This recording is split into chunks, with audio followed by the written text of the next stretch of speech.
क्या आप भी सोच रहे हैं कि हर साल की तरह इस बार भी सरकार इनकम टैक्स रिटर्न यानी आईटीआर फाइल करने की आखिरी तारीख बढ़ा देगी? इसलिए अभी आराम से इंतजार कर लेते हैं। अगर आपका जवाब हाँ है, तो ये फैसला आपको महंगा पड़ सकता है।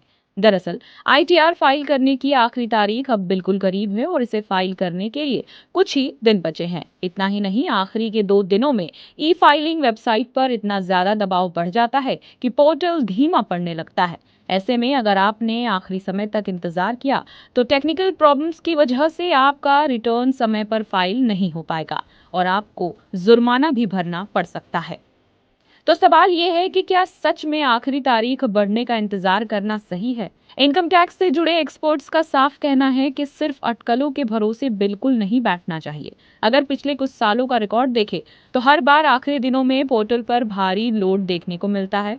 हजारों लाखों लोग एक साथ लॉगिन करते हैं और इसी वजह से वेबसाइट काफी धीमी हो जाती है। कई बार तो लोगों का रिटर्न बीच में ही अटक जाता है, यानी समय होने के बावजूद सिर्फ टेक्निकल प्रॉब्लम्स की वजह से आपका काम अधूरा रह सकता है।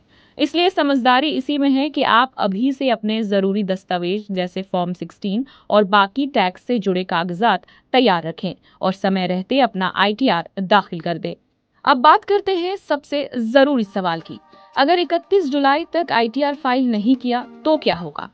अगर सरकार ने आखिरी तारीख नहीं बढ़ाई और आपने 31 जुलाई के बाद रिटर्न दाखिल किया, तो इसका सीधा असर आपकी जेब पर पड़ेगा। देर से आईटीआर फाइल करने पर आयकर विभाग के नियमों के मुताबिक 5,000 रुपए तक की लेट फीस देनी पड़ सकती है। इतना ही नहीं, अगर आपका टैक्स बाकी है तो उस पर हर महीने 1% की दर से अतिरिक्त ब्याज भी देना पड़ सकता है। यानी सिर्फ इंतजार करने की वजह से आपका नुकसान बढ़ सकता है।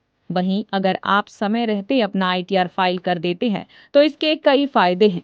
सबसे बड़ा फायदा यह है कि आपको जुर्माने या किसी तरह की परेशानी का सामना नहीं करना पड़ेगा।